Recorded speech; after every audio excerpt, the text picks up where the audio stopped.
గురుగారు, విష్ణు పురాణంలో ఖాండిక్య కేసిధ్వజుల ఇతివృత్తాంతం విద్యకు సంబంధించిన గొప్ప సందేశాన్ని అందిస్తుందని అంటారు. ఏమిటా సందేశం? ఇది విష్ణు పురాణంలో ఉన్నటువంటి ఈనాటి ఆధునిక సమాజానికి కూడా పనికొచ్చేటువంటి ఒక అద్భుతమైన కథ. ఒక రాజు కేసిధ్వజుడు, ఖాండిక్యుడు. ఇందులో ఈ ఖాండిక్యుడు అనేటువంటి వాడిని కేసిధ్వజుడు అనేటువంటి రాజు ఓడిస్తాడు. ఈ ఓడిపోయినటువంటి ఖాండిక్యుడు ఒక అడవికి చేరుకొని తపస్సు చేసుకుంటూ ఉంటుంటాడు. అయితే ఇద్దరిలోనూ ఒక ప్రత్యేకత ఉంది. ఏమిటండి అంటే, వీడి దగ్గరేమో ఈ ఖాండిక్యుడు అనేటువంటి వాడి దగ్గర యజ్ఞాలు ఎలా జరిపించాలో యజ్ఞవేది వీడు. వాడి దగ్గర అద్భుతమైనటువంటి యజ్ఞ విద్య వీడి దగ్గర ఉంది. రాజు అయినప్పటికీ కేసిధ్వజుడి దగ్గర వేద విద్య ఉంది. ఆయన దగ్గర యజ్ఞ విద్య ఉంది, ఈయన దగ్గర వేద విద్య ఉంది. సరే, మళ్ళీ మొదటికి వద్దాం. కేసిధ్వజుడు అనేటువంటి వాడు ఖాండిక్యుడు అనేటువంటి వాడిని ఓడిస్తాడు. ఖాండిక్యుడు అడవుల్లోకి వెళ్ళిపోతాడు. ఈ కేసిధ్వజుడు అనేటువంటి వాడు యజ్ఞం చెయ్యాలి అని అనుకుంటాడు. అయితే ఆ యజ్ఞం ఎలా చెయ్యాలి అనేటువంటిది వాడికి పూర్తిగా అవగాహనలోకి రాదు. చుట్టుపక్కల వాళ్ళని అడిగితే, అదిగోండి ఫలానా ఖాండిక్యుడి దగ్గర మంచిగా దీన్ని చెప్పగలడండి అని అంటే, ఆ వెతుక్కుంటూ, అంటే తనను ఎవరైతే ఓడించాడో, చూడండి ఎంత గొప్ప సంస్కారమో, ఆ రాజు దగ్గరికి వీడు వస్తాడు.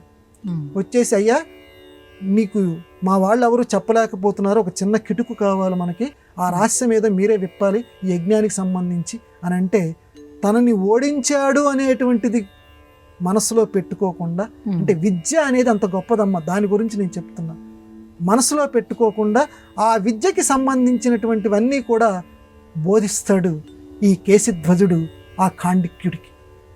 తిరిగి వెళ్ళిపోతాడు. వెళ్ళిపోయిన తర్వాత అంత యజ్ఞం అంతా నిర్విఘ్నంగా జరిపిస్తాడు. జరిపించిన తర్వాత వాడికి మనస్సులో అనిపిస్తుంది, అరే ఆయన దగ్గర నేను తీసేసుకున్నాను విద్యని, ఊరికే తీసుకున్నాను, నేను ఏమి తిరిగి ఇవ్వలేదే, నేనేమి ఇవ్వలేదే అని చెప్పి మళ్ళీ అంతటి రాజు సైన్యంతో వస్తాడు ఈ ఖాండిక్యుడి దగ్గరికి.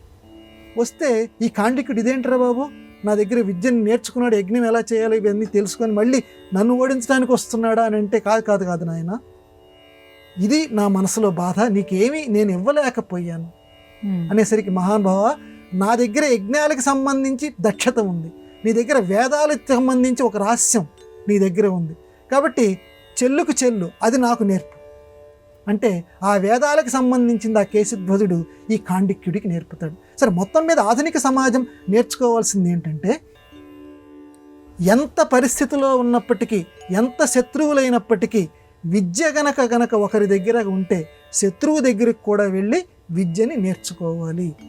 విద్య యొక్క గొప్పతనం అది. అట్లాగే మనకి వచ్చినటువంటి విద్యని ఎదుటి వాళ్ళకి అందచేయాలి, వాడు శత్రువు అయినా సరే. ఇది విష్ణు పురాణం మనకి చెప్తోంది. విద్యని ఎట్టి పరిస్థితుల్లోనూ దాచిపెట్టుకోకూడదు.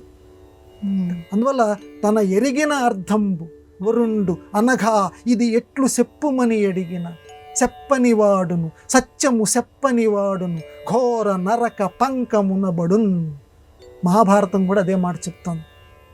నాకేదైనా తెలుసు ఒక విషయం, నాకు తెలిసిన విషయాన్ని మీరు వచ్చి అడిగారు, నేను చెప్తే వీడికి ఎక్కడ పేరు వచ్చేసేస్తుందో ఈవిడ అని చెప్పి నేను చెప్పకుండా దాచిపెట్టుకోకూడదు.